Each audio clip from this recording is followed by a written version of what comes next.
Empathy is a blessing and a curse. So the problem with doing a video about empathy is that empathy means a lot of different things to a lot of different people. I know there's about 1.5 million philosophical and psychological arguments as to what exactly empathy is, both biologically and, well, philosophically. But the way I'm going to use it is in the way it seems like it applies most to dyspraxics, and that is feeling someone else's emotions, so to speak, and, well, sympathizing through feeling their emotions. And I know how many, like half of the philosophers I just called out, are saying sympathy and empathy are the same thing too. So, I mean, there's always that argument as well. So, if you want to say enhance sympathy and it makes you feel better, go with that. Empathy is very heavily conceptual, and because it's much of a psychological debate as it is a philosophical one, I really can't say that dyspraxia alone contributes to our enhanced empathy. I think it's an interesting correlation, but I think in general, being handicapped in some way, shape, or form tends to contribute more to empathy than one specific disorder entirely. A lot of people say that the most depressed individuals are ones that you would never see it coming from because they tend to be so sociable outside of the home, but then as soon as they get home, they're so depressed they can't handle themselves. This is because of the enhanced empathy. Be it depression, anxiety, or even something physical like cerebral palsy, or just about any other neurodevelopmental disorder like ADHD or dyspraxia, there is a noted rise in that empathy response. And a lot of this just comes from us being in a disadvantage. So when we see someone, even in slightly less a disadvantage that we may be in, we want to help that person just as we would want to be helped too. It is the golden rule, essentially. Do unto others as you would want done unto you. Unfortunately, we as humans are extremely varied in both morality and, well, general environmental factors kind of dictate everything we see as good and bad. So morality is never a black and white thing. There will always be kind of negative things to every situation as well as kind of positive things to every situation.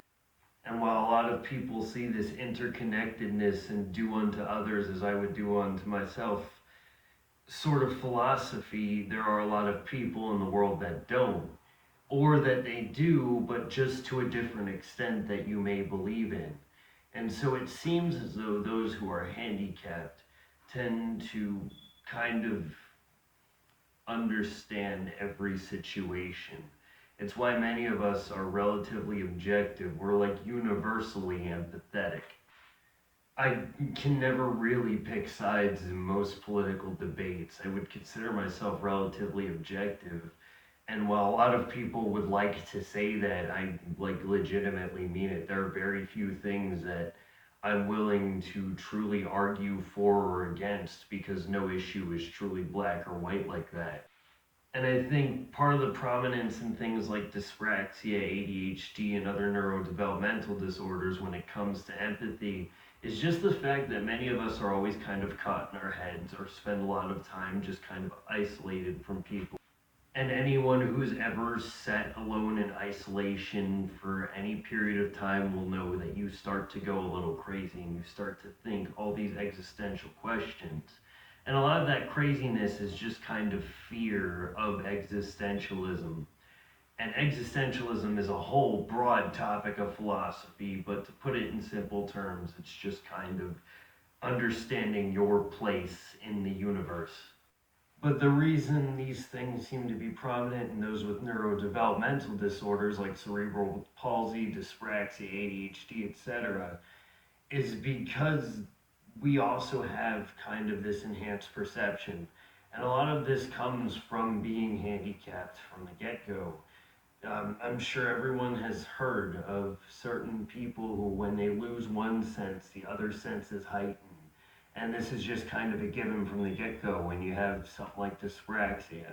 So you're always born with kind of this enhanced perception of the world around you, which is relatively objective. Most of the really fired political opinions we have are very emotionally motivated, and motivated in such a way that it can alter our perception of the world around us, especially if we base a lot of our opinions off things like the news and social media. But when you're kind of already seeing certain extra dimensions to these topics that are emotionally charged and kind of push people back, then you start to kind of look at things in a bigger picture and you understand everyone's side, kind of, because you can understand where that emotion comes from. You can understand why they feel that way about that specific topic. And so you find yourself not really choosing sides, and in many cases, you just piss them both off. Or you end up just so extremely neutral that you end up pleasing both sides to some extent, and then everyone thinks you're an amazing person.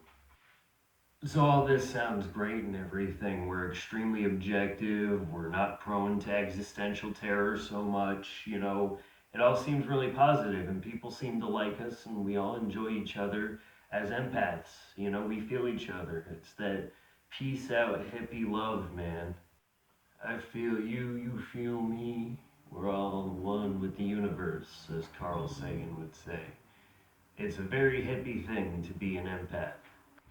But just as I said earlier in this video, not everyone is a hippie love empath, and a lot of people will use that to take advantage of other people, unfortunately. And because many of us as empaths or empathetic people tend to kind of understand why they are being the way they are being, because no one really acts with ill content, regardless of how toxic their actions may be to you or everyone else around you. Most people aren't set out to hurt other people intentionally. However, they may do so unintentionally just because human variance. They learned a different way of communicating and a different way of love and a different way of thinking entirely. And because of this, many individuals find it hard to get along until they actually have that communication point. And if they haven't gotten to that point yet, they may use your empathy against you. It just got really dark in my room all of a sudden. I swear I didn't plan this with editing. I apologize. This is gonna get dark. If you are an empath, don't feel like that is a weakness, not in the slightest. I'm not trying to imply that empathy is entirely a weakness. All things have positive and negative sides to it, but unfortunately, part of accepting the positive side is also accepting the negative side and learning how to embrace the strength and kind of even out the weakness. Through our chronic empathy, we end up trying to extend a hand to many individuals, all of different kinds and shapes and morality systems. But our universal empathy kind of means that we tend to follow rules and follow laws. Therefore, we end up in just kind of scary situations sometimes. And this isn't entirely negative either. The stories I could tell, and many people just enjoy sitting and listening to me talk about my stories sometimes, which is kind of cool. And I guess I'm a lot of fun at parties when I actually do go to parties. But from your perspective in that point in time, it can be an extremely terrifying situation, and you'll get yourself into many situations that you wouldn't have really intended. And this is where the impulsivity comes from with dyspraxia as well. A lot of dyspraxia's impulsivity just comes from finding different ways to approach different situations. And while a lot of it can be inefficiency and can also be a benefit in the workplace, this is also something that you can kind of apply to your daily life to try to ensure that maybe nobody gets hurt. But even though everyone else is not infallible, you're not infallible either, even though you have that enhanced empathy. you run into the wrong person and you may get used, or you may get pushed, or you may get pulled this way. And in turn, through the intelligence, you may even get yourself out of it. Very often, we tend to get ourselves out of these situations because, again, this kind of thinking that we have, this critical thinking, this dyspraxic intelligence. I'll bring that video up again. So instead of little weird phases like most people tend to get into, like, some people go through a goth phase or metal phase or whatever, we just kind of adapt to whatever situation we're getting ourselves into next. And then we come back with a lot of trinkets and learn some crazy new mystical lesson that we pass on to other people, and again are a lot of fun at parties to talk to once in a while. I think it's just that hypervigilance, and if you're in a stuck situation right now, don't worry about it. You're gonna get out of it. Everyone does. Life kind of moves in waves of ups and downs. It seems like sometimes you hit downs and it seems like you'll never get back up again, but you always do. It's just kind of a given. Life always kind of pushes you back up again. No one's ever always happy or always unhappy. There's a lot of pressure these days about making plans and doing things a specific kind of way, but unfortunately, life isn't a one size fits all scenario. Every single one of us is going through a very bizarre, completely different life scenario than anyone else. And while I talk about our empathy like it's gotten us into, some Michael Bay movie, someone else could be going through a full Steven Spielberg saga in their life. Every life is a story, and every life is kind of bizarre. And I can't say all lives matter because then people will think I'm racist. But I believe to some extent everybody has empathy. It's just that ours is a little more enhanced, so to speak. Just like our acuity and perception is enhanced.